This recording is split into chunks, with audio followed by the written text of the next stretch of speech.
เคค่ะวันนี้พิมจะมาทำสลามิสโดยใช้กำลังคือนางลงมากโอเคเดี๋ยวมาดูกันว่าพิมจะใช้สลามส่วนไหนบ้างค่ะโอเคเพื่อบอกนะว่าหลายๆคลิปในช่องพิมงดหยาบนิดนึงแบบไม่ใช้คำหยาบได้ไหมอ่ะเนาะหรือถ้าใครมีคำถามแล้วพิมไม่มีเวลาตอบก็ใครรู้ก็ตอบไปเลยนะคะถ้าไม่รู้จริงๆก็เลิกไว้ก่อนก็ได้นะคือมีเพื่อนที่ห้องถามมานะคะว่า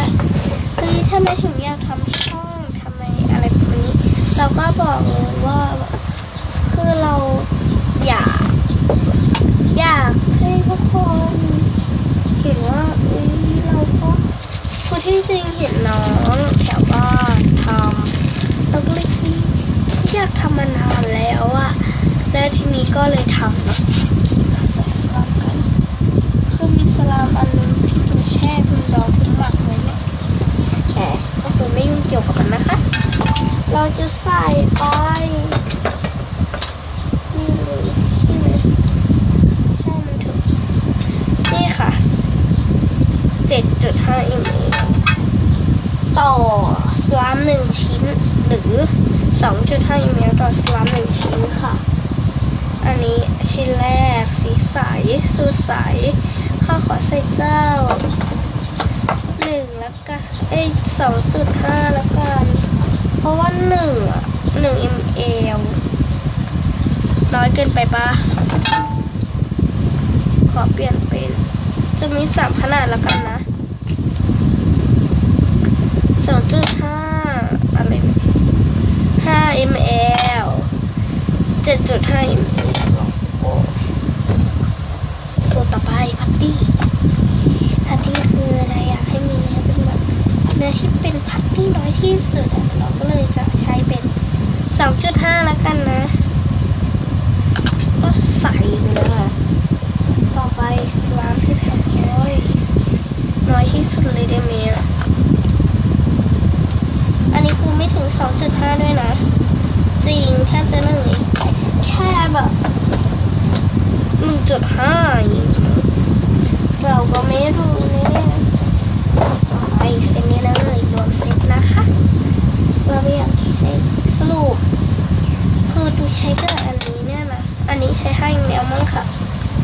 เพราะเราไม่ต้องการเนื้อแบบเนี้ยเราเอามาทำสลามิสดีกว่าไหม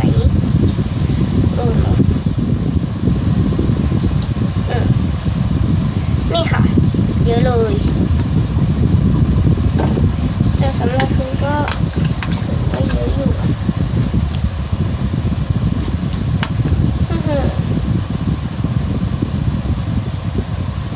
คือแบบนางเหลวอะนางเหลวนะคะต่อไปอันนี้ดึงมาเลยเพราะว่าอะไรเรากลับไม่ได้อยู่แล้ว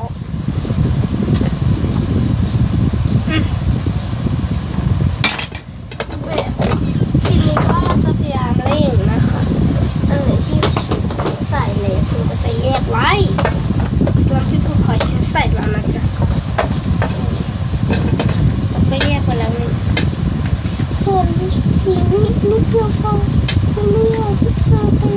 มันเกี่ยวไหมคะมันไม่เกี่ยวเลยนะคะโอเคต่อไปอันนี้แต่ในถุงขอไม่แกะนะช่วงนี้รู้สึกจะทำสลามเสร็จทุกทีเลยไม่ได้ถุงแกะเถอะค่ะฉันไม่ไหวแล้วค่ะโอ้โหติดเต็มถุงเลยค่ะจริงน้ำติดเต็มโอเคเราก็ดึงไปเลยไม่สนนะคะว่ามันจะเท่าไหร่ขนาดไหนนะคะไม่สนเลยเดี๋ยวโอเคต่อไปอันนี้สูตรขนมชั้นเพิ่งใช้ 2.5 ml ค่ะอีกเกี้ยวว่าแล้วทีนี้จะไม่มีคำหยาบนะพิมพ์จะพยายามค่ะเพราะว่าแบบ างช่องเขาจะแบบคำหยาบเนาะแต่ช่องเราขอไม่เอายิ่งหยาบนะคะช่องเพียบทำอะไรกันพุดดิ้งฟีโมเราก็จะตักแต่เนื้อบนค่ะคือนางเหลวค่ะประเด็นรวมเป็น14 ml เลยนะคะเพราะว่า7ใช้ช้อน7 ml ตักมา2ช้อนเพราะว่าอะไรคือพี่ไม่อยากได้สลามแล้วอ่ะแบบไม่อยากได้อ่ะค่ะใครจะทำไมคะ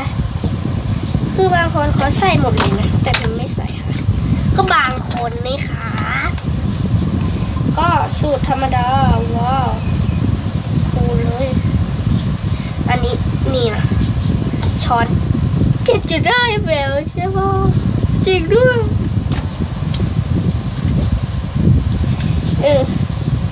เอาไปค่ะถ้ามันลงทาก็ประมาณ14 ml จบนะคนเลยค่ะใช้มือก็ได้นะแล้วแต่ตามสะดวกนะคะขอคนให้เข้ากันก่อนโอเคอยากให้ดูสีน้ำตอนนี้แบบเฮ้ยสีสวยอ่ะดูน้ำสีออกม่วงๆเหมือนกาแล็กซี่แล้วขอตั้งชื่อสลาฟตัวนี้ว่ามิกกาแล็กซี่แล้วกันเสร็จแล้วนี้มีกับเองมีในฟิโมคือเราไม่เราทำโซนเราไม่ค่อยใส่อะไรแล้วไงนี่ค่ะมิกกาแล็กซี่เท่านี้ก็ถือว่าก้อนใหญ่แล้วค่ะมือไปเลยวันนี้เราไปก่อนค่ะถ้าชอบคลิปนี้ยังไงก็อย่าลืมกดไลค์แล้วก็กด subscribe ข้างล่างนี้ด้วยนะบ๊ายบาย